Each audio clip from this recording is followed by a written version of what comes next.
Ladies and gentlemen, the 13th edition, unlucky 13th edition of the Blackford Book Club comes from page 422 of this particular book, and I'm going to jump straight into the chapter entitled Brighton March to Solly's Tune. Brighton 3, Liverpool 0. Oh Sussex, Sussex by the sea, good old Sussex by the sea, you may tell them all, we stand or fall, for Sussex by the sea. Ever the traditionalists, Brighton and Hove Albion still enter the field of play to the glorious musical refrain of Sussex by the sea, and I can't help but think of a Sussex-born gentleman who didn't support Brighton but rather tolerated Manchester United to placate a wife who bore him 4 children. A footballing agnostic, an Arsenal fan and 2 Liverpool fans isn't a bad return for a passionate fan of Manchester United, and boy can I see her beaming smile as she used to sing this grand old seaside anthem in deference to the man who adored her. That grand old anthem to a long ago footballing past reverberated around the stadium for a newer footballing future today, as 70-year-old records were broken by a team in blue and white stripes who thoroughly dismantled a team that were on the verge of quadruple winning greatness mere months ago.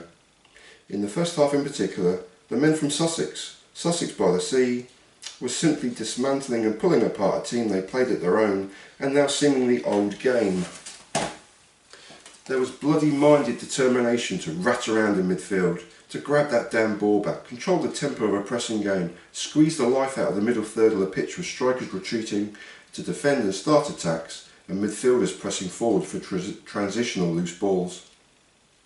Brighton reminded me so much of the Liverpool team that were on the verge of ridiculous greatness less than a year ago, and I have no idea where that team has now gone. Injuries have seen the core of the team missing either long-term or stop and start short-term, and Sadio Mane will always remain a huge miss. I called this season early on as a sort of Damocles affair. After threatening to win everything in sight last season, this year would always be a huge come-down regardless, but I never saw the downfall being so rapid and so far south, and indeed on the south coast of Sussex and Sussex by the sea. At the break, the Reds had registered just 1 single shot off target, and by the end of their chastening and 3-0 thrashing, for that's what this afternoon was, a thrashing, they'd added just 2 shots on target, two tame headers in fact, and only garnered their first corner of the game in the 90th minute. Aside from this, I noted John Matip's yellow card just after the quarter of an hour mark as Brighton's Japanese striker Mitoma ran both him and his defensive mates ragged, causing havoc wherever he roamed. I also noted, the yellow card dished out to skipper Jordan Henderson on the half an hour as he left one on Moises Caicedo. It was a legitimate if snide tackle on the Ecuadorian and a badge of honour of sorts. Caicedo had been magnificent for the first 30 minutes of the game, the central hub to all of his team's Brighton inventive work, as well as the hard yards of persistent tackling, pressing and harassing the Reds to relinquish control of the ball. Henderson's tackle was one of authority to kick, hassle and hustle Brighton out of their stride and his team into theirs.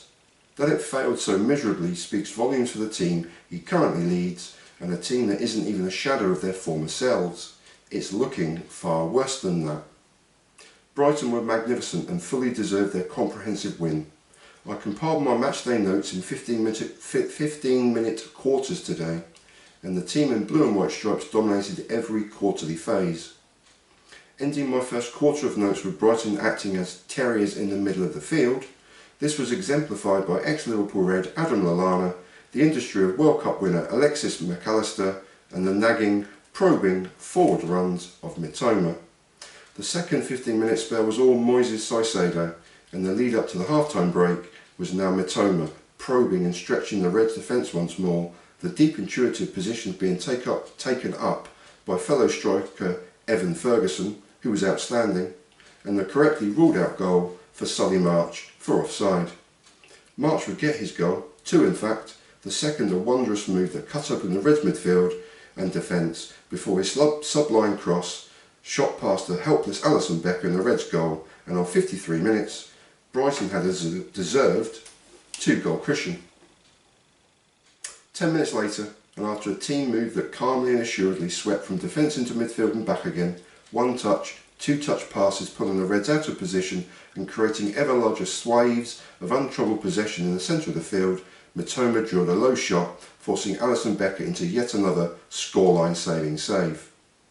Control possession, stretching the opposition, slowly, then with space to play and opposition players out of position, quick 1-2 passes and small triangles, and you've released your strikers again, bearing down on goal. It was also eerily reminiscent of a Liverpool team from not a long time ago. Brighton's third goal came from a throw-in,